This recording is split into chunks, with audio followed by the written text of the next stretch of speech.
Alright, hey guys. So tonight, I honest to God, like, it's the Wednesday before Thanksgiving. I'm just chilling. It's the first night I've been back at my parents' house. Well, my dad's. I'm not my dad's, not my mom's. My mom went to Branson, and I had work and whatnot today, so I stayed in town, and I decided to go with my dad to his friend's house for Thanksgiving tomorrow. But tonight, which is the reason for this video, I have a friend who on Facebook mentioned DJ Kioki from Party Monster, and honestly, I was like, oh, I was trying to quote the part where he's all like, I thought it was, you're a horrible DJ and everybody knows it, but it's you're a piece of shit DJ. Point is, watch the clip. Ended up watching the whole documentary from like 1999 or like 2003 or some crazy year. I wasn't really sure about it. Got a haircut, by the way, if you haven't noticed. Anyways, so that led from that documentary, which it was I think 6 parts on YouTube. Um, then led to other videos and other clips from like 1994 through like 90 or 93 through 96, I think it was. Jerry Springer's, Joan Rivers, uh, all kinds of shit. So I was watching all these different things, and it's just crazy to think. Like, have you guys seen the Hunger Games? If you've seen the Hunger Games, which pretty much everybody in America, it's like the new Twilight or whatever, has seen the Hunger Games, and when they get to the Capitol, you see all these.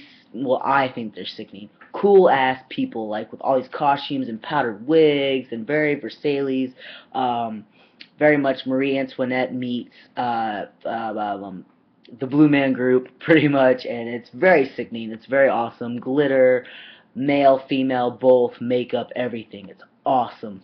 And so there, I was reading through some of these comments that people were commenting on, like this Jerry Springer episode, and this Joan Rivers episode that had Richie Rich in it, who actually Richie Rich, after the whole entire Michael Alec thing and all that, and I knew this before I watched the videos today, before the Michael Alec thing and the Party Monster and all that, even after it happened, he still continues to do what he did back then, which is design clothes, commentate, so on and so forth. He actually portrays his own character in the movie Party Monster, and a lot of people don't know that. But I'm watching the fashion show on Joan Rivers. I'm looking at all these comments. I'm like, dude, are you serious? Like, if you look at these comments, they're like, oh, all these ugly ass costumes. But a lot of those costumes from the Joan Rivers segment or clip or whatever that's on YouTube, if you look at them, a lot of them were used and semi based off of old Star Wars characters, and definitely used in the 1998 through 2000 or whatever it was that episodes 1 through 3 were filmed. A lot of the same ideals, and it's very much true that fashion does recycle itself, but I think that in the mid 90s was our last kind of final hoorah. Excuse me, been drinking a little bit.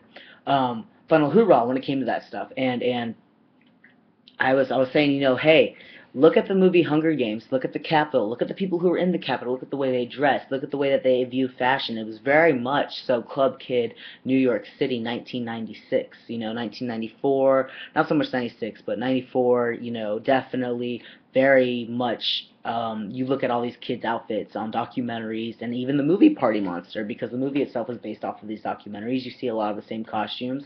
You see a lot of the face painting being the same, body painting, outfits, props, so on and so forth, were very much used in both aspects, and it's recycling itself, because fashion always recycles itself in some way, shape, or form, whether it's a little bit or a lot.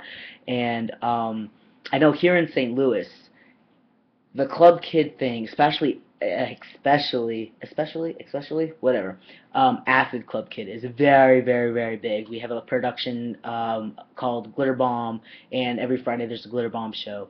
And these people who are in Glitter Bomb, there's a few queens and a couple kings, and there's extended family outside of Glitter Bomb, and we all kind of have been pushing for more of a club kid, but still like traditional drag mixed in with burlesque, mixed in with a lot of different things, trying to create this new style. And I know here in St. Louis, it's very much the same as it was in New York, where diversity is not so much segregated as celebrated.